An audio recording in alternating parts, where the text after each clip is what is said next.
Hi friends, welcome to KBC சமையல். இன்றைக்கி நம்ம ரொம்ப ஹெல்த்தியான ரொம்ப டேஸ்டியான கேரட் லட்டு செய்ய போகிறோம். செம்ம டேஸ்ட்டாக இருக்கும். குழந்தைங்களுக்கு பெரியவங்களுக்கு எல்லாமே விரும்பி சாப்பிடுவாங்க. அவ்வளோ சூப்பராக இருக்கும். வாங்க வீடியோ செய்துன்னு பார்த்துடலாம். வீடியோக்குள்ளே போகிறதுக்கு முன்னாடி நம்ம சேனல் ஃபஸ்ட் டைம் நீங்கள் பார்க்குறீங்கன்னா சப்ஸ்கிரைப் பண்ணிக்கோங்க. பக்கத்தில் இருக்கிற பெல் ஐக்கானை கிளிக் பண்ணி ஆல் ஆப்ஷன் சேவ் பண்ணிச்சுக்கோங்க. அப்போ தான் நான் போடக்கூடிய ஒவ்வொரு வீடியோஸும் நோட்டிஃபிகேஷனாக வரும். சப்ஸ்கிரைப் பண்ண பார்க்குற போது வியூவர்ஸும் மறக்காமல் சப்ஸ்கிரைப் பண்ணி சப்போர்ட் பண்ணுங்கள். வாங்க வீடியோக்குள்ளே போக. அடுப்பில் வந்து ஒரு கடையை வந்து வச்சுருக்கிறேன். இதில் ஒரு 2 ஸ்பூன் அளவுக்கு நெய் வந்து சேர்த்துக்கலாம். நெய் சேர்த்தாச்சு. நெய் நல்லா சூடாகி வரட்டும். இப்போ நெய் நல்லா சூடாகிடுச்சு. கொஞ்சமாக முந்திரி பருப்பு சேர்த்துக்கலாம். நல்லா பொன்னிறமாக வந்து வறுத்து வந்து விட்டுப்போம். இப்போ இந்தளவுக்கு லைட்டாக செவந்து வர ஆரம்பிச்சிருச்சு. இப்போ கொஞ்சமாக வந்து கிஸ்மிஸ் பழம் வந்து சேர்த்துக்கலாம்.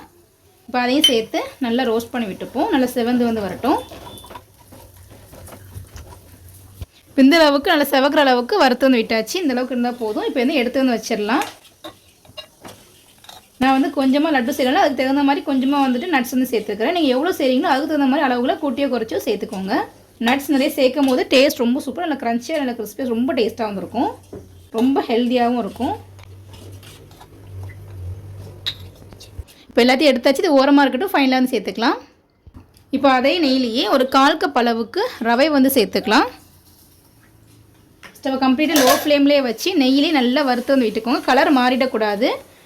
ஒரு 2 நிமிஷத்துக்கு லோ ஃப்ளேம்லேயே வச்சு நல்லா வந்து வறுத்து வந்து விட்டுப்போம். ரவை ரொம்ப சேர்க்கணும் அவசியமும் இல்லை. கொஞ்சமாக இருந்தால் மட்டும் போதும்.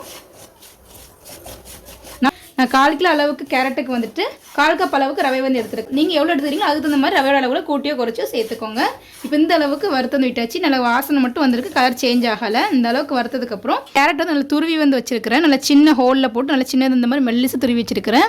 நம்ம இந்த மாதிரி துருவி சேர்க்கும் போது டேஸ்ட் ரொம்ப சூப்பராக வந்திருக்கும். அரைச்சி போடாதீங்க. இந்த மாதிரி துருவி வந்து சேர்த்துக்கோங்க. இப்போ அதை வந்து சேர்த்துடலாம்.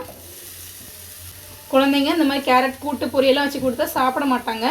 இந்த மாதிரி ஸ்வீட் செஞ்சு கொடுக்கும்போது விரும்பி சாப்பிடுவாங்க. ரொம்ப ரொம்ப டேஸ்ட்டாக வந்துருக்கும். நல்லா கேரட் நல்லா ஃப்ரெஷ்ஷான கேரட்டாக சேர்த்துக்கோங்க. இன்னும் டேஸ்ட் ரொம்ப சூப்பராக இருக்கும். இப்போ இந்த நெய்யிலேயே கேரட்டை சேர்த்து நல்லா வந்து வறுத்து வந்து விட்டுப்போம். குறைவான அளவு நெய் இருந்தாலே போதும். ரொம்ப நெய் சேர்க்கணும் அவசியம் இல்லை. நம்ம இந்த மாதிரி சின்னதாக வந்துட்டு சின்ன ஹோலில் துருவி போட்டுக்கலாம். சீக்கிரமாக வெந்துடும். இந்தளவுக்கு லைட்டாக வதக்கி விட்டாச்சு. கேரட்டும் லைட்டாக கலர் சேஞ்ச் ஆக ஆரம்பிச்சிருச்சு. அப்புறம் 1 கப் அளவுக்கு துருவன தேங்காய் எடுத்துருக்கு. அதை வந்து சேர்த்துப்போம். தேங்காய் நல்லா ஃப்ரெஷ்ஷான தேங்காய் சேர்த்துக்கும். துருவி வந்து சேர்த்துருக்குறேன். நம்ம தேங்காய் நிறைய சேர்க்கும் போது டேஸ்ட் ரொம்ப சூப்பராக வந்துருக்கும். ரொம்ப ஹெல்த்தியான ஒரு ரெசிபி. இப்போ அதையும் சேர்த்து நல்லா வந்து வறுத்து வந்து விட்டுப்போம். நீங்கள் வந்து டெசிகேட்டட் கோகோனட் சேர்க்காதீங்க. நம்ம அந்த மாதிரி ஃப்ரெஷ்ஷான தேங்காய் சேர்க்கும்போது இந்த மாதிரி டேஸ்ட் ரொம்ப சூப்பராக இருக்கும். இப்போ ஒரு 3 நிமிஷம் கிட்ட ஆயிருக்கு. ஸ்டவ் லோ ஃப்ளேம்லேயே வச்சு நல்லா இந்தளவுக்கு வதக்கி விட்டாச்சு. கேரட்டில் நல்லா வந்து வதங்கி நல்லா இந்தளவுக்கு சுருங்கி வந்து வந்திருக்கு. ஸ்டவ்வை வந்து ஹை ஃப்ளேமில் வைக்காதீங்க, அடி பிடிக்கும். ஸ்டவ் லோ டு மீடியம் ஃப்ளேம்லேயே வச்சு நல்லா இடையோட கை விடாமல் நல்லா கிளறி விட்டுக்கோங்க. அதான் தேங்காயும் கேரட் நல்லா வெந்து வந்து கிடைக்கும். எக்ஸ்ட்ரா எந்த நெய் எதுவுமே சேர்க்கவே இல்லை. இந்தளவுக்கு இப்போ நல்லா வந்து வதக்கி வந்து விட்டாச்சு. இந்தளவுக்கு ஆனதுக்கப்புறம் இப்போ நம்ம சுகர் வந்து சேர்த்துக்கலாம். ஒரு 1/2 கப் அளவுக்கு சீனி வந்து எடுத்துருக்கிறேன். சேர்த்துப்போம். நீங்கள் உங்கள் இனிப்புக்கு தகுந்த மாதிரி பார்த்து சேர்த்துக்கோங்க. நல்லா வந்து மிக்ஸ் பண்ணி விட்டுப்போம்.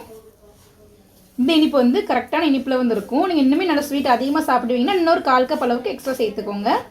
இனிப்பு தகுந்த மாதிரி பார்த்து சேர்த்துக்கோங்க. நம்ம சீனி சேர்த்துன்னு கொஞ்சம் மெல்ட் ஆகி வரும். நல்லா மிக்ஸ் பண்ணி விட்டுக்கலாம். தண்ணி எதுவுமே சேர்க்க தேவையில்லை. அப்படி நல்லா மிக்ஸ் பண்ணிவிடுவோம். நம்ம லட்டில் வந்து பொதுவாக ரொம்ப வந்து ஸ்டோர் பண்ணி வைக்காதீங்க. ஃப்ரெஷ்ஷாக செஞ்சுட்டு ஃப்ரெஷ்ஷாக சாப்பிட்ற மாதிரி பார்த்துக்கோங்க. ரொம்ப ஸ்டோர் பண்ணி வச்சாலுமே டேஸ்ட் வந்து மாறிடும், நல்லா இருக்காது. நம்ம எல்லாமே கேரட் எல்லாமே ஃப்ரெஷ்ஷாக சேர்த்துக்கிறனால ரொம்ப நாள் வந்து தாங்காது, கெட்டு போயிடும். இப்போ இந்த அளவுக்கு ஒரு 3 நிமிஷத்துக்கிட்ட வதக்கி விட்டாச்சு. இந்தளவுக்கு நல்லா கெட்டியாகி வந்திருக்கு. இந்தளவுக்கு இருந்தால் போதும். இப்போ ஸ்டவ் வந்து ஆஃப் பண்ணிவிடுவோம். கொஞ்சம் ஆறி வந்து வரட்டும்.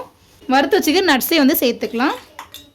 இந்த ஸ்டேஜில் உங்களுக்கு நெய் வேணால் சேர்த்துக்கோங்க. நான் வந்து சேர்க்கல, அதுவே போதும். ஃபஸ்ட்டு இருந்ததே போதும். நல்லா மிக்ஸ் பண்ணி விட்டுப்போம். நம்ம அப்படியே சாப்பிட்லாம். செம்ம டேஸ்ட்டாக வந்து இருக்கும். நான் இன்றைக்கி வந்து லட்டு மாதிரி பிடிச்சிக்கிறேன். கொஞ்சம் வெது வெதுப்பான சூடுக்கு வந்து ஆறி வந்து வரட்டும். இப்போ ஒரு 10 நிமிஷம் நல்லா ஆறி வந்து வந்திருக்கு. நல்லா வெது வெதுப்பான சூடுக்கு வந்துருச்சு. இந்தளவுக்கு இருந்தால் போதும். இப்போ நம்ம இதை எடுத்து உருண்டை பிடிச்சிடலாம். அதை லைட்டாக மிக்ஸ் பண்ணி விட்டுப்போம். கையில் கொஞ்சமாக வந்து நெய் வந்து அடைய வச்சுருக்கேன் ஒட்டாமல் வர்றதுக்காக. இப்போ சின்ன சின்ன பவுல்ஸாக வந்து பிடிச்சி வந்து எடுத்துக்கலாம். உங்களுக்கு எந்த சைஸில் வேணுமோ அந்த சைஸில் வந்து உருண்டை பிடிச்சிக்கோங்க. நான் வந்து ரொம்ப சின்னதாகவும் இல்லாமல் ரொம்ப பெருசாகவும் இல்லாமல் இந்த மாதிரி மீடியமான சைஸில் வந்து உருண்டை பிடிச்சி வந்து வச்சுருக்கிறேன். கொஞ்சமாக நெய் ஊற்றினாலே போதும். நல்ல நெய் வாசத்தோடு அவ்வளோ டேஸ்ட்டாக வந்திருக்கும். இந்த மாதிரி உருண்டை பிடிச்சாச்சு. இப்போ இதே போல் எல்லாத்தையும் உருண்டை பிடிச்சி எடுத்துக்கலாம்.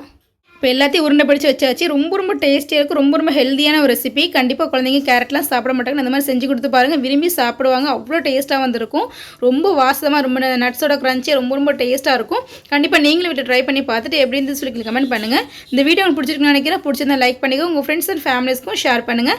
இது போல் நிறைய வீடியோஸ் பார்க்கணும். மறக்காம சேனலுக்கு சப்ஸ்கிரைப் பண்ணிக்கோங்க. நம்ம சேனல் மோத்திச்சூர் லட்டு ஜவ்வரிசி லட்டுலாம் போட்டிருக்கோம். அதோட லிங்க் டிஸ்கிரிப்ஷன் கொடுக்குறேன். மறக்காம செக் பண்ணி பாருங்கள். ரொம்ப ஈஸியாகவும் இருக்கும். ரொம்ப டேஸ்ட்டாகவும் இருக்கும். தேங்க்ஸ் ஃபார் வாட்சிங்.